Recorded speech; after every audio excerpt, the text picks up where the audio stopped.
I don't know, but there's something to do with bitches that like RBD being fucking fine. What is that? All of them. What is that? RBD, rebelde. How do you say it again? RBD, RBD, RBD. RBD. Yeah. I thought it's so cute. Look, yeah, them.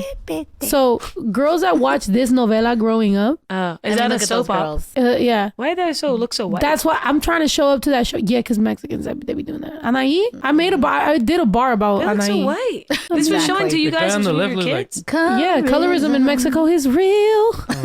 Oh my God. It's a real thing in Mexico. That's crazy. I feel like it's all around anywhere. It's everywhere, but Mexico to this day, bro. I wasn't saying that to All Lives Matter, your contribution. I wasn't trying to say like everywhere does. I know what you mean. I was just thinking about like when we went to Bali and like you see all the big ads out when you're driving and all of them just like look like white people, and then when you're walking around you don't see anyone that looks like that. Yeah, it's like they're picking, where are you getting these people from? It's like you're picking the anomaly and then saying like this is who represents Bali. They're probably just changing the color, right?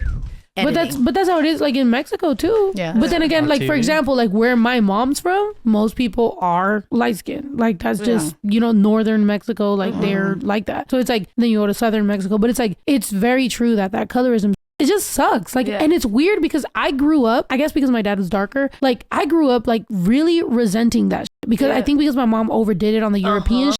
Yeah. So by the way, I would like to say like I never meant to like be disrespectful in the fact that like when I was in Spain and in Europe I was like a little bit like resistant of it, but it's just more because like as a Mexican person who I was very proud of being like Mexican and indigenous, and I'm proud of my dad instilled that in me, and my mom was so anti that I was just like the colonizers, you know what I mean? And it's like at the same time it's like I do also got to check that and be like, all right, everybody is like regular, like we're not out here doing that shit. Yeah. But it is very instilled in Mexican culture. Yeah. And I think at some point we got to like really, bring it back and realize. It's just like, especially because I don't know if it's same within Mexican culture, how people view colorism, but like amongst Black people, it's like when it comes to dark and light, the lighter complexion is associated with femininity and darker complexion is associated with masculinity. So you have like Black women who are darker are labeled as aggressive, angry, strong, masculine, all of these things. And then the light-skinned Black guy is categorized as fruity, soft, feminine. It's like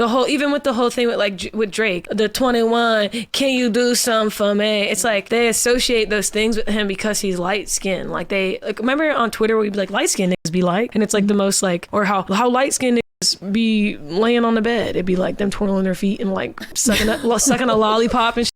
So I don't know if it's the same like how Mexicans view it. It is, but it's very much like that. Even to the point where sometimes I think that like Black women don't even acknowledge that they also fetishize the dark-skinned Black man the same way that other races do, where it's like they only amount them to their body parts. Well, they'll be, or like kind of like, oh, I want a big Black man who's strong and aggressive with a big.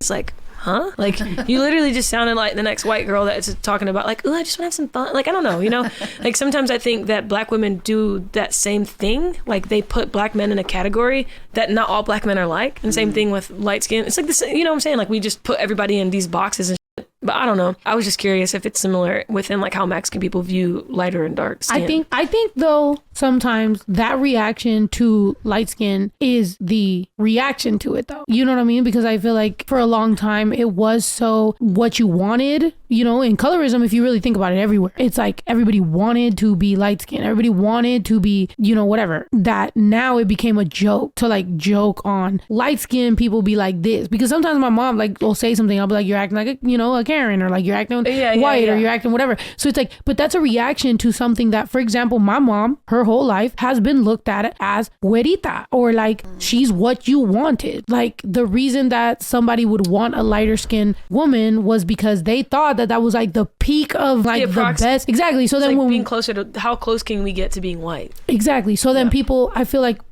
made those jokes in reaction to that, and we're like, you're acting light skinned. And I think it just became like a thing of like, it's just everybody's, if you really think about it, it's everybody's insecurity as to how they were raised, reacting to whatever the they were raised like, and it just keeps on bouncing back and forth. Because it's like, you can get made fun of for being light skinned, but 50 years ago you might have been celebrated for being light skinned, and then in a couple years you'll be celebrated again because people are it's just the same pendulum just going back and forth. But at the end of the day, it's like, until we really reach that, until that pendulum keeps going, until it just kind of like slows down and everybody realizes it's the same it. Like what?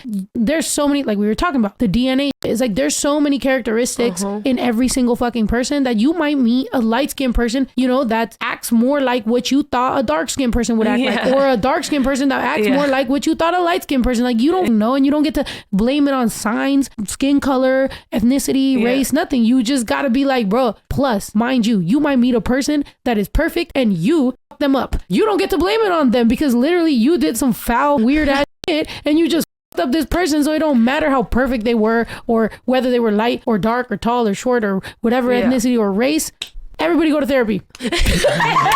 And in conclusion, go to therapy. Show up to the first date with that therapy receipt. Like, this is how long I've been in therapy. This is what I'm working on. This is what I'm doing. My brain is here. I know these things. I'm self-aware. However, I'm still working on it. Let's have those combos because as of right now, baby. That'd be crazy. That would be great. That's like if a Black Mirror thing too. Checklist of like, are you in therapy? Are you SED? Period. Are you, what else? Yeah. Do you wash regularly? If we're like Terminators, if you just have that vision. Yeah. Yeah. And then just be like, check. We may continue with this. Yeah. It's not bad. Pretty good. That's not, but they would think like you're like stuck up. Like people have called me stuck up for the things I did. No, but they could do it to you too. It'd be mutual. People have called me stuck up because I personally, as a lesbian, don't think I should put my mouth on everybody and anybody as long, like, I don't think that. Like, I think that's like weird, right? Okay. Like if I was a dude who f***ed the couch, I would do whatever the first date.